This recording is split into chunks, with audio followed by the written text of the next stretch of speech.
pengkhianatan ya, tidak ada tempat. Gimana kita ngelawan perasaan kita kalau lagi kayak gitu? Gimana kita ngelawan perasaan kita kalau lagi diuji? Gimana cara kita bersabar? Karena iman dan sabar itu bisa dibilang satu paket. Nggak disebut orang beriman kalau nggak sabar. Dan insya Allah orang yang sabar itu adalah ciri-ciri orang beriman. Nggak mungkin disebut orang beriman kalau nggak sabar. Kita pikir memang iman itu hanya ucapan. Kalau iman itu cuma ucapan, inna sholati wa nusuki wa mahyaya wa mamati lillahi rabbil alamin, gampang. Kalau iman itu cuma ucapan, hasbiyallah wa ni'mal wakil, gampang. Kalau iman itu cuma ucapan, la haula wa la quwata illa billah, gampang. Kalau iman itu cuma ucapan, iyyaka na'budu wa iyyaka nasta'in, gampang. Tapi Allah mengatakan, wa ma hum bimu'minin. Ahasiban nasu ayyutraku ayyakulu amanna wa hum la yuftanun. Emangnya cukup dengan hanya mengatakan kami telah beriman lalu tidak diuji? Ternyata iman adalah sabar dalam ujian.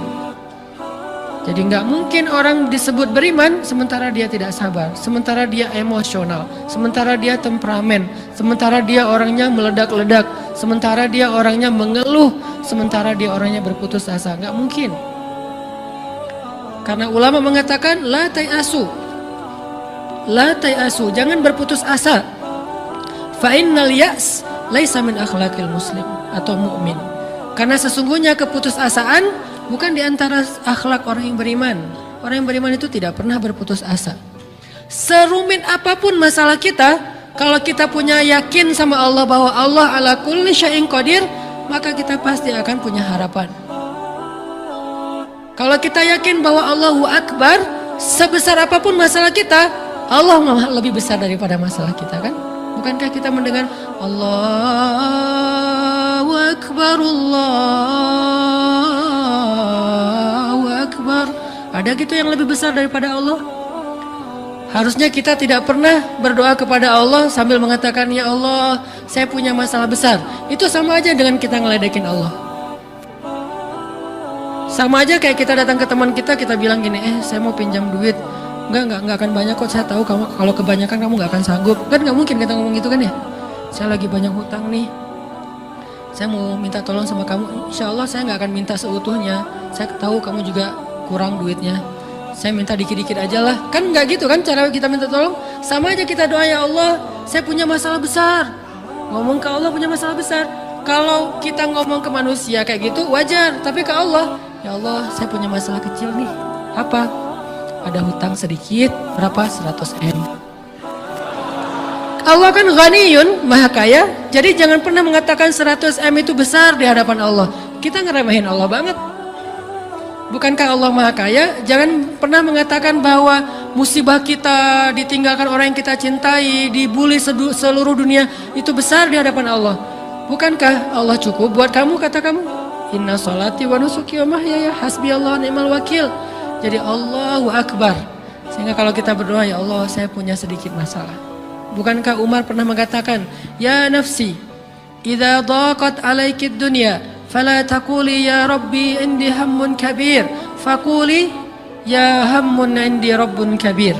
Wahai jiwaku, kalau kamu merasakan kesempitan, kegalauan, bingung, sakit, jangan pernah kamu mengatakan ya Rabbi saya punya masalah besar. Tapi katakanlah, wahai masalah, saya punya Rabb yang maha besar.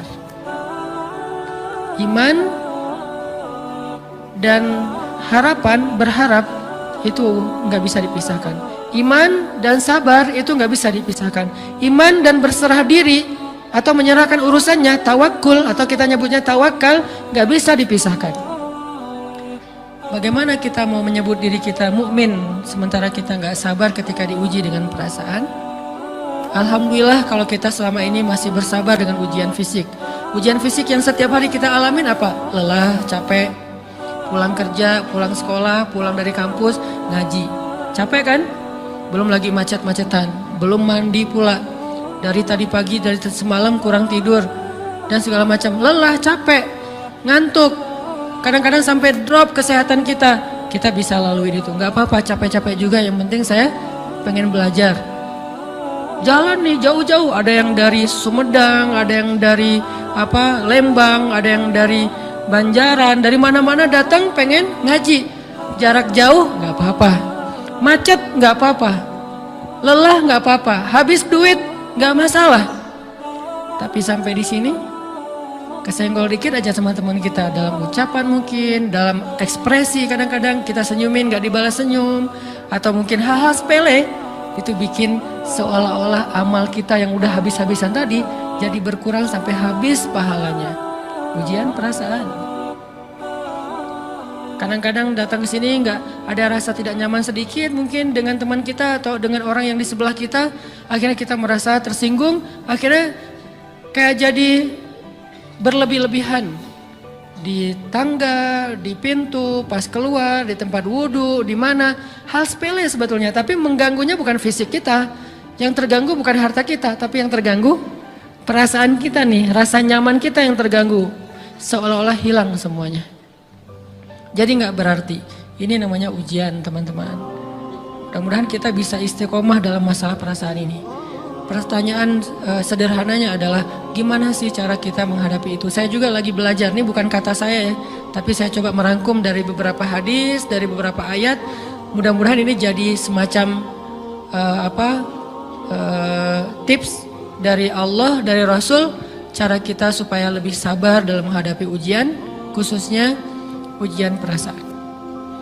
Pertama, saya mengambil dari hadis riwayat yang diriwayatkan dari Abu Hurairah, hadis Hasan. Nabi SAW mengatakan, "Ma yazalul bala'u bil mu'mini wal mu'minati fi nafsihi wa waladihi wa malihi hatta yalqallaha ta'ala wa ma alaihi khati'ah." Tidaklah seseorang selesai diuji, baik dia laki-laki, orang yang beriman, atau perempuan yang beriman, baik itu ujiannya terjadi pada dirinya, atau melalui anaknya, atau melalui hartanya, artinya ujian harta, ujian fisik, ujian perasaan, sampai dia bertemu dengan Allah dan dia tidak punya dosa. Apa maksud dari hadis ini? Ujian itu tidak akan berakhir kecuali kalau dosa kita sudah habis. Allah akan menguji kita terus untuk membersihkan diri kita dari dosa. Sehingga yang harus kita coba bangun awareness dalam diri kita kalau lagi diuji, Allah pengen membersihkan dosa saya nih. Sehingga kita ridho dengan ujian, bukan ikhlas ya. Kalau ikhlas ibadah, kalau ujian ridho, rela. Saya ridho ya Allah walaupun ini berat. Saya ridho ya Allah walaupun saya berharap Engkau beri jalan keluar. Saya ridho ya Allah walaupun saya berharap ditolong oleh Allah. Tapi tetap ridho diberikan ujian itu, sambil berdoa diberikan jalan keluar, ditolong, diberikan keajaiban, cuman gak mau mengeluh.